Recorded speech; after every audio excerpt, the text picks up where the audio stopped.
ప్రియమైన భగవద్బంధువులకు నమస్కారం. మీ అందరికీ వైకుంఠ ఏకాదశి శుభాకాంక్షలు. మనకు ఒక మాసానికి 2 చొప్పున సంవత్సరానికి 24 ఏకాదశులను మనల్ని ఉద్ధరించడానికి భగవంతుడు అనుగ్రహించాడు.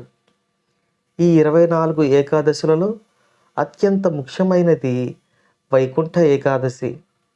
ఈ ఏకాదశిని ముక్కోటి ఏకాదశి అని కూడా అంటారు. ఈ ఏకాదశి యొక్క గొప్పతనాన్ని అనేక పురాణాలు అనేక విధాలుగా వర్ణించాయి. ఈ ఏకాదశి యొక్క విశిష్టతను ఈరోజు మనం తెలుసుకుందాం.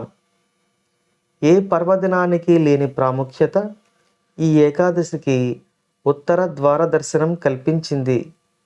ఈరోజు విష్ణుమూర్తిని ఉత్తర ద్వారం గుండా భక్తులు దర్శించుకుంటారు.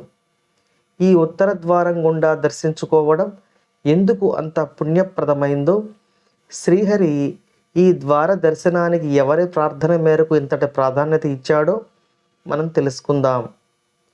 శ్రీహరి దేవతల ప్రార్థన మేరకో ఋషుల ప్రార్థన మేరకో ఈ అనుగ్రహం కలిగించలేదు. రాక్షసుల యొక్క ప్రార్థన మేరకు ఈ అనుగ్రహాన్ని మనందరికీ కలిగించాడు. జీవితాంతం తనను ద్వేషించి చివరికి తన చేతిలో సంహరింపబడి దివ్య శరీరంతో వైకుంఠం చేరిన మధుకైటభులు అనే రాక్షసుల కోరిక మేరకు ఉత్తర ద్వారం గుండా దర్శనం చేసుకున్న వారికి వైకుంఠ ప్రాప్తి కలిగిస్తానని స్వామి అభయమిచ్చాడు. అందువల్లే ఉత్తర ద్వార దర్శనం ద్వారా మహావిష్ణువును దర్శించుకున్న వారికి వారి పాపాలు నశింపబడి విష్ణులోకం అనుగ్రహింపబడుతోంది అని విష్ణు పురాణం చెబుతోంది. ఈ వైకుంఠ ఏకాదశికి ముక్కోటి ఏకాదశి అనే పేరు ఎందుకు వచ్చిందో ఇప్పుడు తెలుసుకుందాం. ధనుర్మాసంలో వచ్చే ఈ వైకుంఠ ఏకాదశి రోజు మనందరికీ తెలిసిన విధంగా వైష్ణవ ఆలయాల్లో వైకుంఠ వాకిళ్ళు తెరుస్తారు. భక్తులు ఉత్తర ద్వారం గుండా తెల్లవారుజామునే భగవద్ దర్శనం చేసుకుంటారు. ఈ విధంగా తనను దర్శించిన వారికి మహావిష్ణువు గరుడ వాహనారూఢుడై 3 కోట్ల మంది దేవతలతో సహా భూలోకానికి వచ్చి మనలను అనుగ్రహించి మనకు దర్శన భాగ్యాన్ని కలిగిస్తాడు. కాబట్టి ఈ ఏకాదశిని ముక్కోటి ఏకాదశి అని కూడా అంటున్నారు. ఈ ఏకాదశికి ముక్కోటి ఏకాదశి అని పేరు రావడానికి ఇంకొక విశేషాన్ని కూడా చెప్పుకుందాం. ఈ ఏకాదశి రోజు ఏకాదశి వ్రతం ఆచరించి ఉపవాసం ఉండి భగవన్నామంతోనూ పారాయణతోనూ జాగరణతోనూ విష్ణు సన్నిధిలో గడిపితే 3 కోట్ల ఏకాదశులలో ఈ వ్రతం ఆచరించిన పుణ్యాన్ని మహావిష్ణువు అనుగ్రహిస్తాడు. కాబట్టి ఈ ఏకాదశిని ముక్కోటి ఏకాదశి అని అంటున్నాం.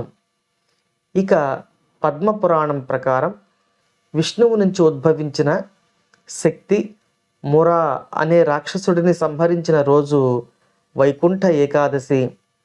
మురా అనే రాక్షసుడి దురాగతాలు భరించలేక దేవతలు విష్ణువును శరణ వేడగా ఆయన వాడితో తలపడి వాడిని సంహరించేందుకు ప్రత్యేక విధానం కావాలని గ్రహించి బదరికాశ్రమంలో హైమావతి అనే గుహలో ప్రవేశించాడు. అక్కడ విశ్రమిస్తున్న విష్ణువును ముర సంహరించేందుకు ప్రయత్నించగా ఆయన నుంచి ఒక శక్తి ఉద్భవించి మురను సంహరించింది. అప్పుడు విష్ణువు సంతసించి ఆమెకు ఏకాదశి అనే పేరు పెట్టి వరం కోరుకోమని చెప్పాడు. ఆ రోజున ఉపవాసం ఉన్న వారి పాపాలను పరిహరించాలని ఆమె కోరింది. స్వామి అనుగ్రహించాడు. ఏకాదశి అంటే స్వామి వారి యొక్క శక్తి అనే విషయం ఇక్కడ మనకు అర్థమవుతుంది. ఇక ఈ వైకుంఠ ఏకాదశి అనే పండుగ 2 పదాలతో మనకు దర్శనమిస్తోంది. మొదటి పదం వైకుంఠ, రెండవ పదం ఏకాదశి. ఇది విష్ణువు యొక్క పూజా విధానాన్ని మనకు తెలియచేస్తుంది. ఈ పదాలకు అర్థాలను తెలుసుకుని విష్ణు పూజ ఎలా చేయాలో నేర్చుకుందాం. వైకుంఠ ఏకాదశి అనే పేరులో వైకుంఠ ఏకాదశి అనే 2 పదాలు ఉన్నాయి కదా. వైకుంఠ అనే శబ్దం విష్ణువు ఉండే స్థానాన్ని కూడా సూచిస్తుంది.